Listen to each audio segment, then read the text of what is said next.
Buenas comunidad ITMA, nos encontramos durante este ciclo de charlas durante la semana ITMA Skill, que tiene el objetivo fundamental de poder dar a conocer temas de importancia y de relevancia para poder hacer intercambio de conocimientos a través de las diferentes carreras que imparte nuestra institución.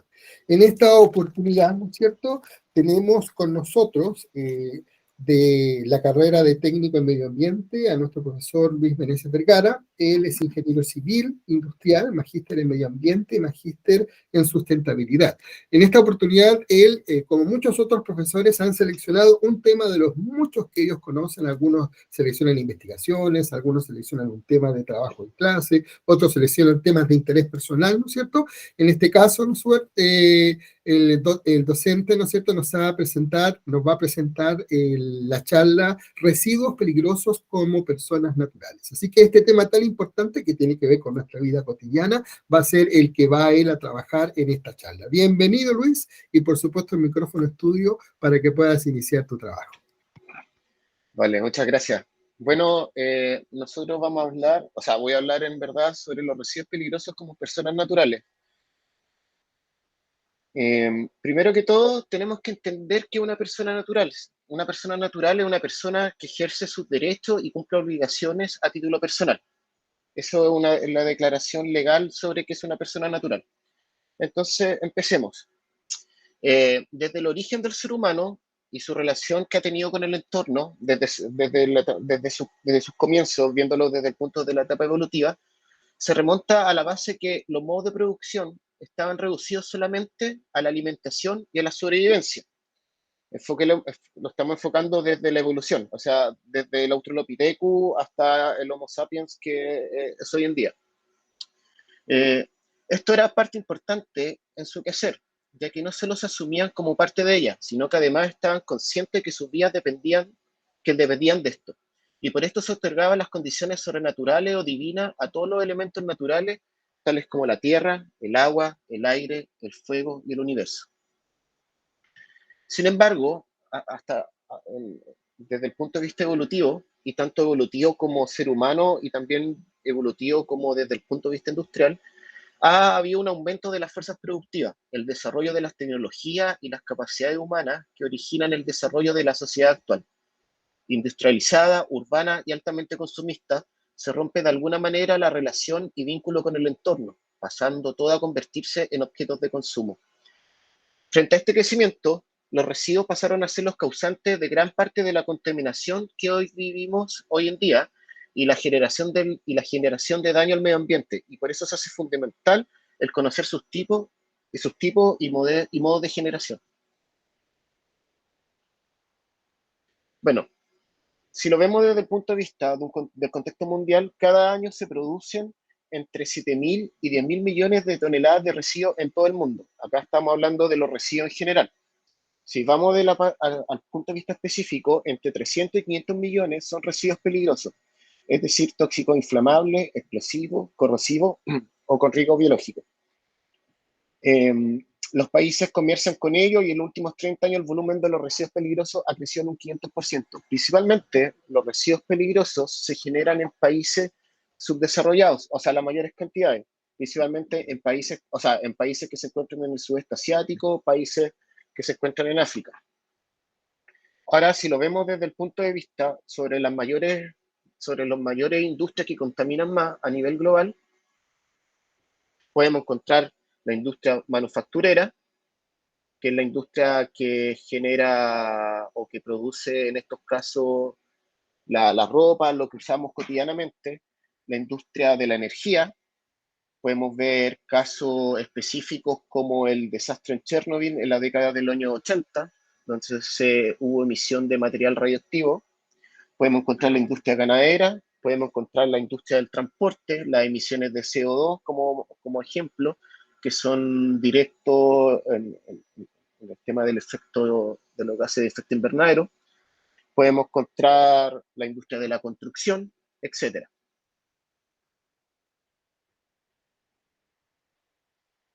Contexto a nivel nacional. Acá podemos ver una tabla donde se ven las cantidades generadas entre los años 2015 y los años 2019. Esta información es entregada por el Ministerio del Medio Ambiente. Tenemos que tener claro que la Ley 19.300 de Medio Ambiente, en uno de sus artículos, dice que la información, o sea, se tiene que entregar información con respecto a temas ambientales y tiene que ser de libre acceso. En este caso es una información que se entrega a través del CINIA, que es un portal del Ministerio del Medio Ambiente. Acá podemos encontrar los residuos no peligrosos no industriales, los residuos no peligrosos municipales, los residuos lodo de las plantas de tratamiento y los residuos peligrosos, cada uno con su color diferente. Podemos encontrar en esta tabla que entre el año 2015 y el año 2019, según lo que está declarado en el gráfico que se está mostrando, la generación de residuos a nivel nacional aumentó un 8%, pasando de 18,3 a 19 millones, a 19,7 millones de toneladas. En el año 2019, el 96,9% del total de los residuos declarados a nivel nacional corresponde a residuos no peligrosos. De ese porcentaje, el 56,6% es de origen industrial, el 39,9% es de origen municipal y el 1,4% corresponde a todos los provenientes de las plantas de tratamiento de aguas servidas. Y el 3,1% corresponde a los residuos peligrosos. Acá tenemos que tener claro que los residuos de origen no peligroso municipales son todos los que corresponden a los residuos domiciliarios, los residuos que nosotros estamos generando desde nuestras casas, oficinas, etcétera.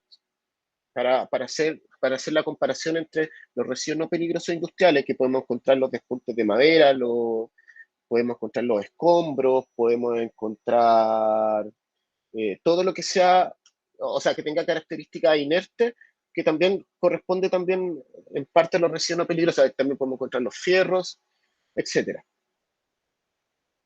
Fierro o chatarra también.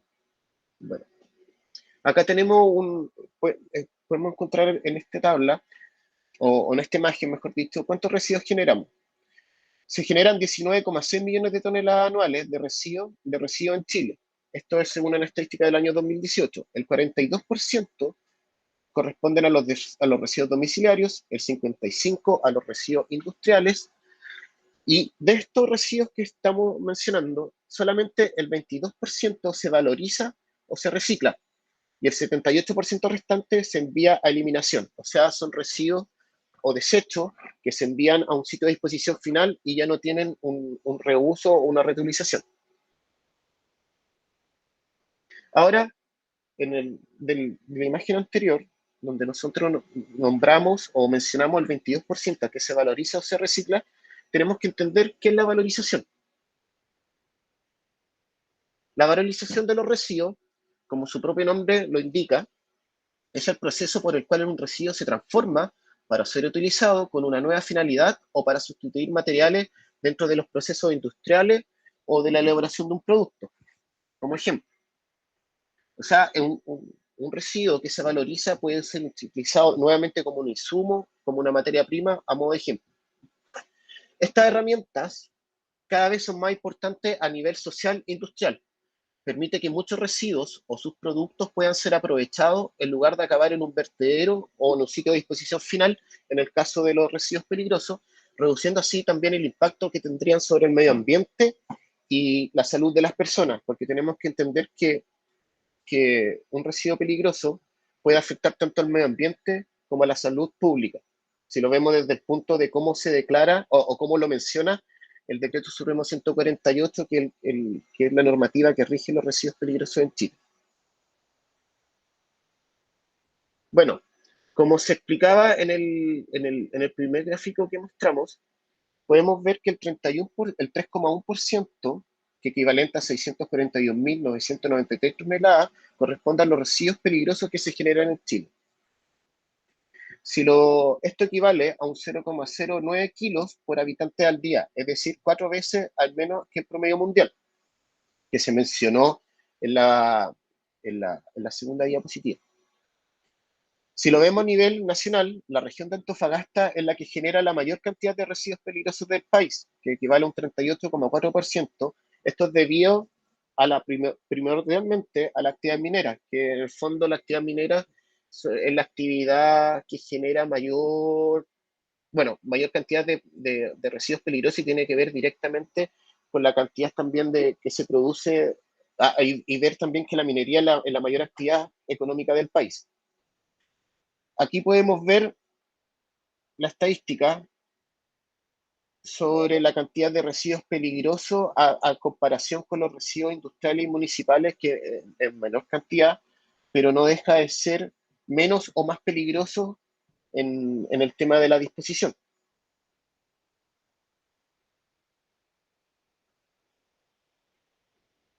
Acá podemos ver en esta tabla, o en este gráfico, mejor dicho, la cantidad de residuos peligrosos y cómo ha ido evolucionando a través del tiempo. En este caso, en el periodo del 2016, del 2006, perdón, al 2019.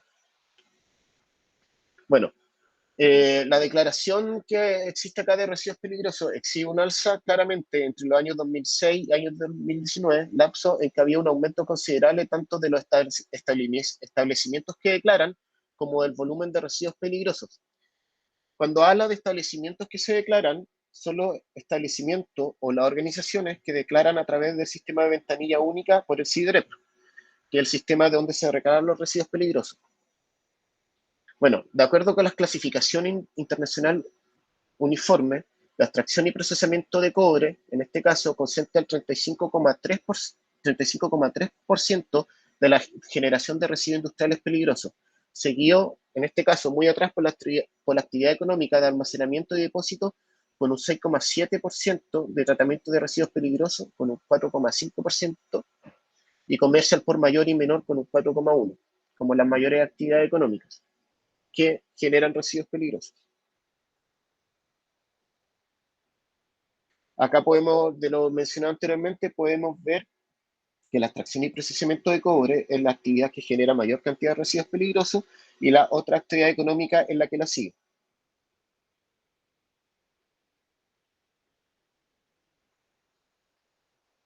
Entonces, ¿qué es un residuo peligroso?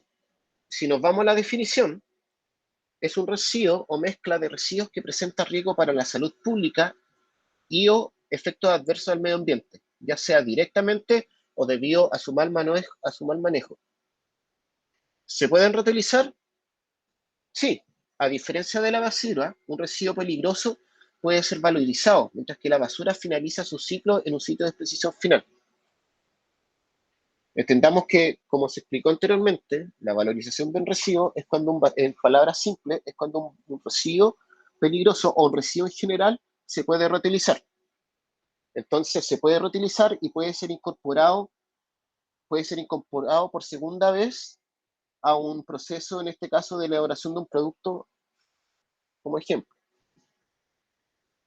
Ya. Ahora vamos a ver la generación de residuos municipales a nivel regional en Chile. Esta es una declaración del SINADER, que es el sistema también por donde los establecimientos, o en este caso, para no confundirse, digámoslo como organizaciones, tienen que declarar según lo que generan.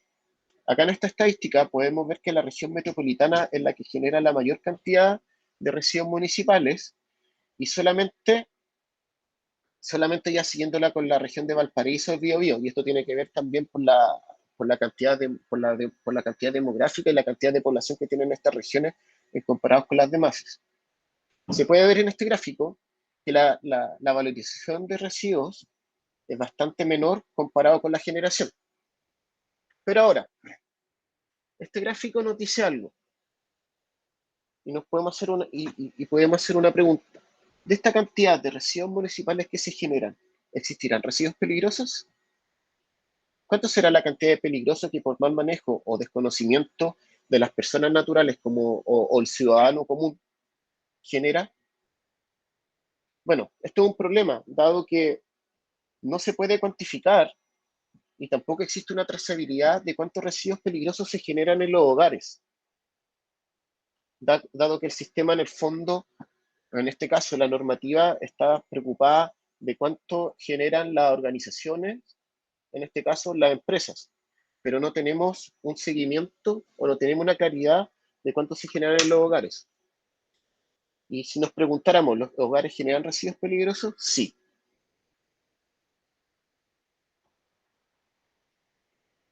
Acá podemos encontrar un mapa de Chile donde podemos encontrar según la leyenda, podemos contar en azul los basurales, los rellenos sanitarios, los vertederos. Hoy en día, los basurales no son lugares de sitio de disposición final autorizados. Entonces, acá podemos encontrar que la inequidad en los ingresos es una realidad.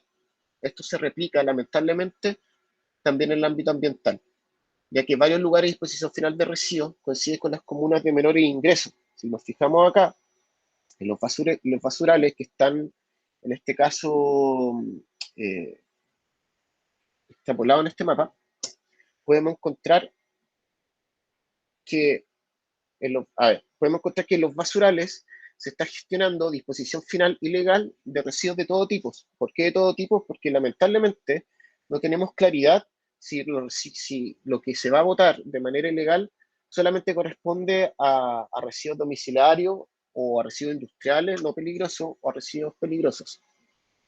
Entonces, de lo que vimos en la lámina anterior, si se generan residuos peligrosos en los hogares, sí, podemos encontrar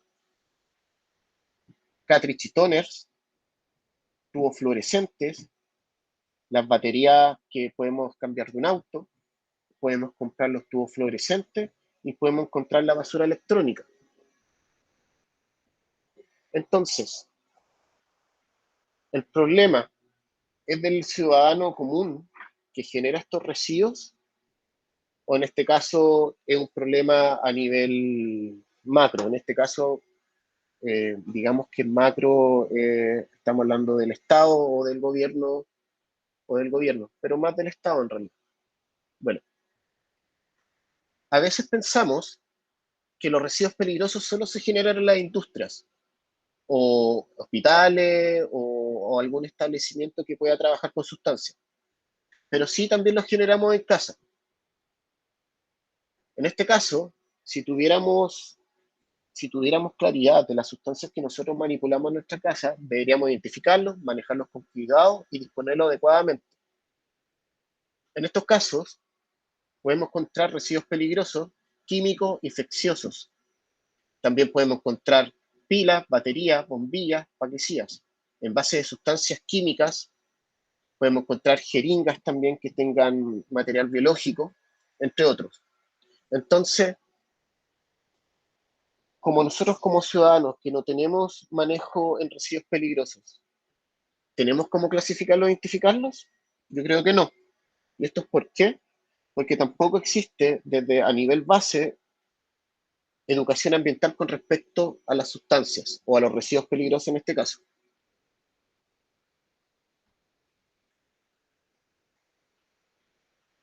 Entonces, un mal manejo de residuos peligrosos, ¿qué podría producir si yo no tengo claridad de lo que estoy manipulando?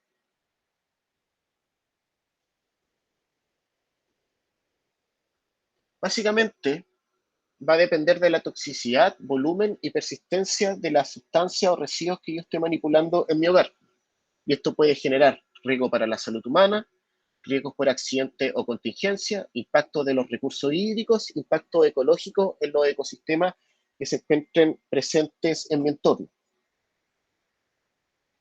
Vamos a hacer un ejemplo, o decir un ejemplo. El vertido de residuos peligrosos que se mezcla con las basuras domésticas puede ocasionar que la población se vea expuesta a amenazas de origen químico o radioactivo. Los riesgos que los desechos sólidos no recolectados tienen para la salud son mayores para las personas que habitan en zonas sin cobertura de los servicios de recolección y barrido. ¿Quiénes pueden ser los más afectados? Los niños de edad preescolar son los más expuestos a sufrir lesiones, intoxicaciones o infecciones, debido a que generalmente pueden entrar en contacto con estos residuos en las calles o en los basureros no oficiales. Basureros no oficiales porque lamentablemente existe gente, o ciudadanos en realidad, que son recolectores base, o sea, que frecuentan basurales o vertederos oficiales donde los dejen pasar, que en realidad no es que los dejen pasar, sino que entran. Entonces se pueden encontrar con residuos peligrosos mal dispuestos o dispuestos de manera ilegal, y esto podría generar un impacto o podría generar como le estaba comentando anteriormente, riesgos para su salud.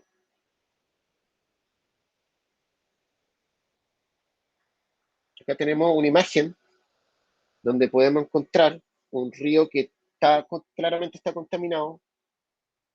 Existen diferentes tipos de residuos en su cauce. Acá también podríamos encontrar residuos tóxicos, en el fondo que se mezclan con el agua, y esta agua puede poder ser consumida por algún humano y generar algún tipo de intoxicación, lo cual sería perjudicial para la salud humana y también para el ecosistema, dado que no solo los humanos podemos tomar agua de este cauce o de este río, sino también los animales. Entonces, ¿quién se encarga de normar o fiscalizar esto? Bueno, existe un reglamento sanitario sobre manejo de residuos peligrosos, que es el Decreto Supremo 148 del año 2003, y es la normativa que regula los residuos peligrosos en Chile. Entonces, no, según la definición que nos entrega este Decreto Supremo, nos define cuáles son los residuos peligrosos y establece responsabilidades para los generadores, transportistas y destinatarios finales de estos. El reglamento establece los procedimientos analíticos para la identificación y clasificación de los residuos peligrosos y los estándares mínimos para su almacenamiento, transporte, reutilización y reciclaje, incineración y posición final. Acá hay una palabra clave que se llama generadores. Entonces, ¿quiénes son generadores? Solamente las organizaciones, en este caso, digámosles como organizaciones como empresa privada, como también puede ser un organismo estatal. Pero las personas naturales, ¿somos generadores? Claramente que sí. Si devolvemos la imagen acá tenemos residuos peligrosos que están normados o que están identificados dentro del Decreto Supremo 148, como los torneos cartridge, los tubos fluorescentes, las baterías como residuo corrosivo, tenemos la basura electrónica. Entonces, un ciudadano común, o una persona natural en este caso, como lo dice el título de esta presentación, sí somos generadores. ¿Nos corresponde aplicar este Decreto Supremo 148? También, pero lamentablemente tampoco podemos exigir a la autoridad sanitaria que fiscalice la basura o los residuos domésticos que genere cada persona. Entonces, lamentablemente no va a existir una trazabilidad, tampoco una fiscalización, o podría ser una fiscalización si se pilla in situ a alguien vertiendo algún tipo de residuo peligroso como un basural o como a un vertedero. Pero ¿cuál es el problema de esto? Es que lamentablemente no existe una base por parte de la ciudadanía con respecto al manejo de sustancias y residuos peligrosos. Entonces, ¿qué deberíamos hacer con los residuos? Fijémonos en una foto, en esta imagen, perdón. Existen residuos radioactivos que se están tapando con una máquina y claramente la forma que se está aplicando este almacenamiento no es la correcta. Entonces, por eso existe gente que está protestando al respecto. Entonces, ¿qué deberíamos hacer con los residuos? ¿Basta solo con reciclarlos?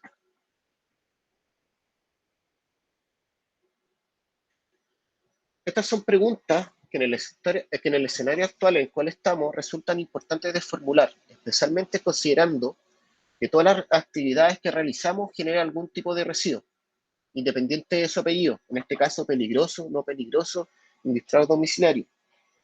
Y tiene mucho que ver, como se explicó en el comienzo, con la evolución del hombre. La evolución del hombre siempre ha tenido una actividad, mayor o menor cantidad la actividad que haga, pero siempre esa actividad que el hombre ha realizado va de la mano con la generación de un tipo de residuo. Entonces es bastante importante analizar la importancia de cuestionar el modelo social que llama al consumo constante, pues genera mucha cantidad de residuos que desconocemos para poder manejarlo. Esto es desde el punto de vista del ciudadano común o de la persona natural. Así como también la necesidad de repensar los vínculos entre los individuos y los desechos o residuos, y darle mayor importancia a las comunidades en la toma de decisiones sobre qué hacer o cuál es la finalidad que tienen los residuos.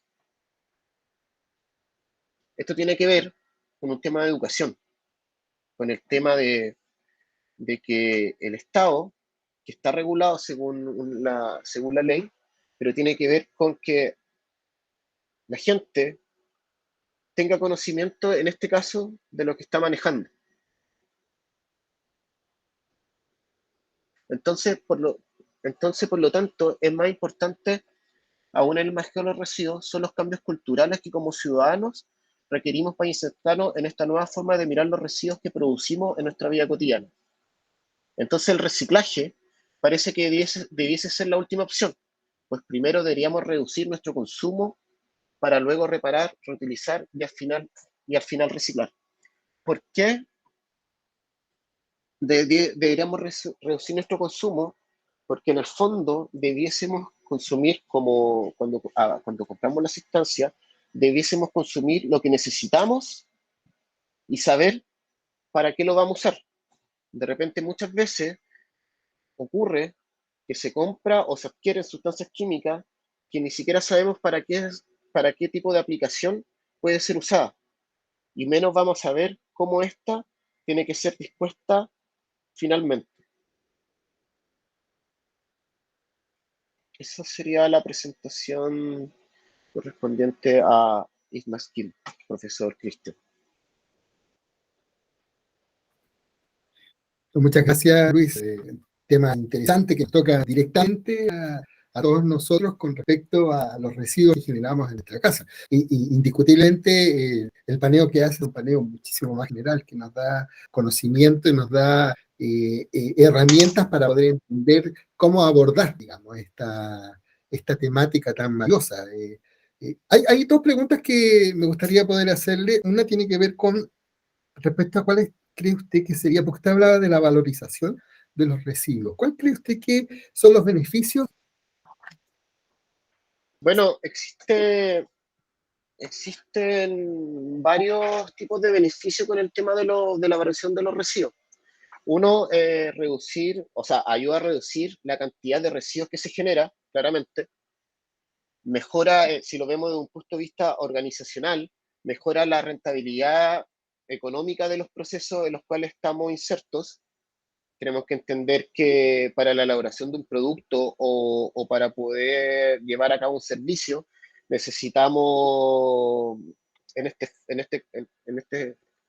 necesitamos consumir insumos, necesitamos materia prima para poder llegar a un producto final. Entonces, esto nos ayuda a poder mejorar la rentabilidad, porque en el fondo estamos volviendo a reutilizar una materia prima, veámoslo desde ese punto de vista. También puede crear nuevos negocios y puestos de trabajo, dado que se pueden crear empresas que solamente se dediquen a valorizar, bueno, empresas que hoy en día existen, y también reduce el impacto medioambiental.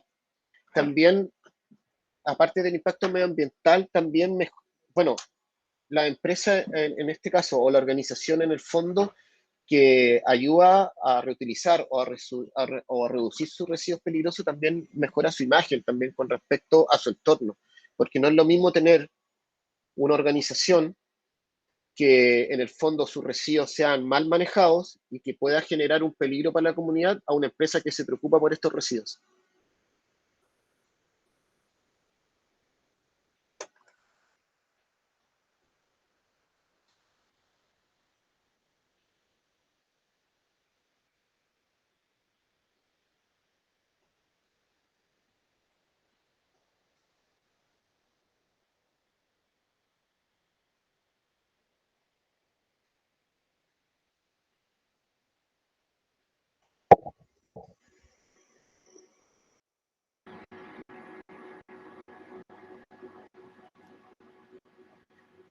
Cristian, te perdí el audio, disculpa. Disculpa, ahí sí volví con el audio. Mira, lo que estaba comentando es que Gracias por la respuesta, muy clara. Y lo otro que quería preguntarte era acerca de, porque tú nos señalabas en el momento que nosotros no tenemos forma de poder clasificar estos residuos peligrosos en la casa, los que son residuos del hogar. Pero, ¿qué podemos hacer nosotros respecto de eso, con respecto a este tema? ¿Qué podemos hacer? Porque nosotros sabemos ya ahora, con lo que tú nos has enseñado, que una batería, por ejemplo, de auto es un residuo peligroso, ¿no es cierto? ¿Qué podemos hacer nosotros con esos residuos que se están generando desde la casa? El cárter, no sé, como tú nos contabas. ¿Y qué podemos hacer y qué se puede hacer con esto?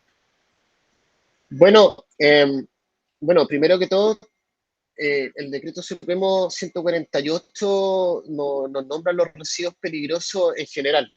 También el Decreto 148 nos dice que existen residuos que son incompatibles entre sí. Un ejemplo, una batería en desuso podría liberar el ácido que tiene, y ese ácido derramarlo en el piso y mezclarse con otras sustancias que no sean compatibles y podría generar una explosión. Eso es un riesgo que puede pasar y no es un riesgo aislado, o sea, es un tema bastante complicado. Entonces, la ley 19.300, que es la ley sobre las bases generales del medio ambiente, que fue creada el año 93 y ha sido modificada en el tiempo, nos dice en su artículo 6, y lo voy a leer: el proceso educativo en sus diversos niveles, el proceso educativo en sus diversos niveles a través de la transmisión de conocimiento y de la enseñanza de conceptos modernos de protección ambiental orientados a la comprensión y toma a conciencia de los problemas ambientales, deberá incorporar la integración de valores y el desarrollo de hábitos y conductas que tiendan a prevenirlos y a resolverlos. Eso es lo que nos dice la ley. Entonces acá lo que debiésemos hacer se deberían generar procesos a través del cual debamos transmitir conocimiento y enseñanza a la ciudadanía. ¿Y por qué a la ciudadanía? Porque las organizaciones hoy en día tienen profesionales del área del medio ambiente o de la prevención que ya tienen estos conocimientos adquiridos desde la academia, pero un ciudadano común y corriente, llamémoslo así, no los tiene. Claro. Entonces parte de ahí el tema. Entonces, y esto tiene que ver también con la protección del entorno y también con la importancia fundamental sobre resguardar el medio ambiente y la salud pública de las personas, porque tenemos que tener claro que no solamente tenemos que proteger el medio ambiente, que también es la salud de la gente, o sea, una cosa conlleva a la otra.